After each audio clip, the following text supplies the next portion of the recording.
السلام عليكم ورحمة الله. ازيكم يا حبايبي؟ عاملين ايه؟ يا رب تكونوا في احسن حال.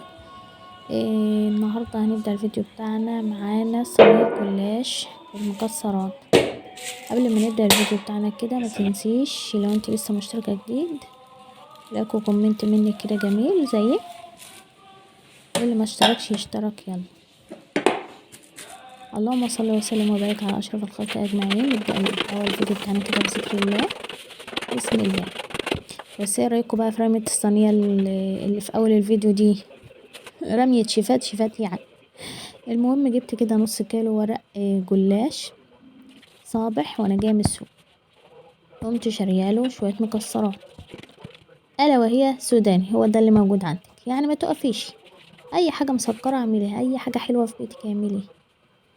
المهم كان النور قاطع كده، وقمت رايحه فاتحه الشباك وقاعده كده في قلب المطبخ ومجهزه الادوات بتاعتي وقعدت بقى.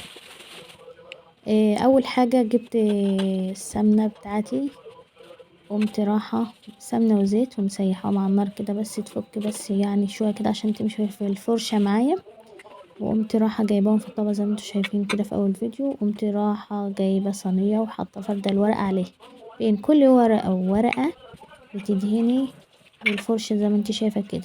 يعني تجيبي ورقة جلاش تدهنيها، هتقوم جايبة التانية وتدهنيها، وتجيب التالتة وتدهنيها. انا بعمل اللفة 3 لفات كده، وتقومي برمه وحطاه واحدة ورا التانية واحدة ورا التانية كده زي ما انتوا شايفين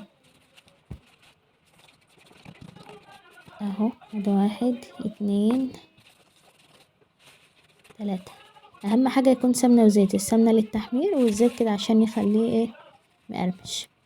تقومي حاطة التشكيلة بتاعتك ايا كان اي حاجة موجودة عندك بقى، سوداني مكسرات وسط الهند.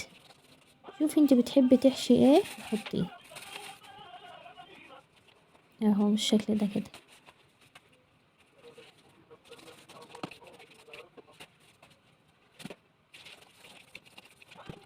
المهم اللي وصلت معايا لتوقيت الفيديو ده بقى لايك وكومنت منك كده جميل، واشتراك في القناة اللي لسه ما اشتركش عشان يوصلك كل جديد.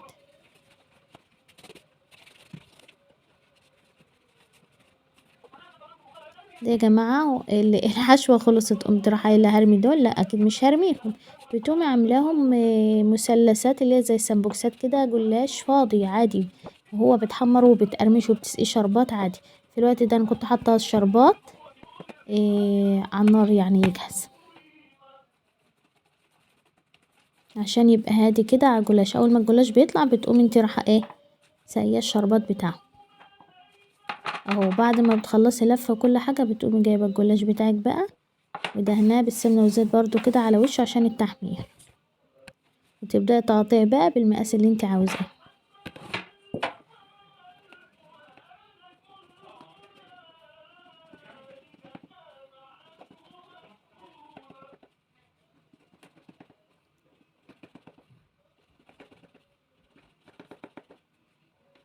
اهو. دي بقى مثلثات.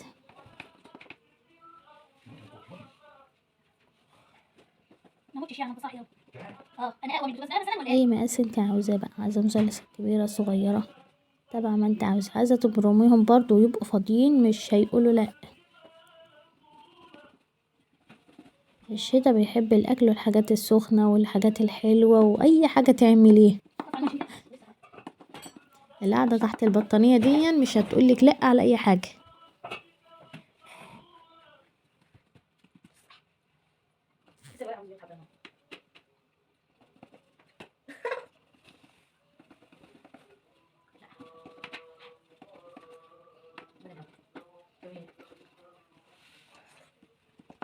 اهو يا جمال ويا جمال. شفت الفيديو خلص بسرعة ازاي؟ بنت شطورة ولهلوبة وهي كانت بالمنظر ده كده.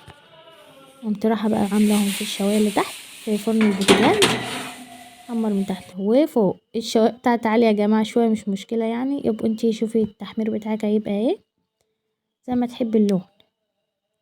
بالنسبة لي اللون ده كده عادي يعني. بحب الحاجة مقرمشة وبحب حروف الصينية، اي حاجة حلوة مسكرة بحب الحروف بتاعتها اللي هي بسبوسة هريسة كنافة. بحب الحروف حتى في الكيك. اتمنى يكون الفيديو عجبكم. مع السلامة.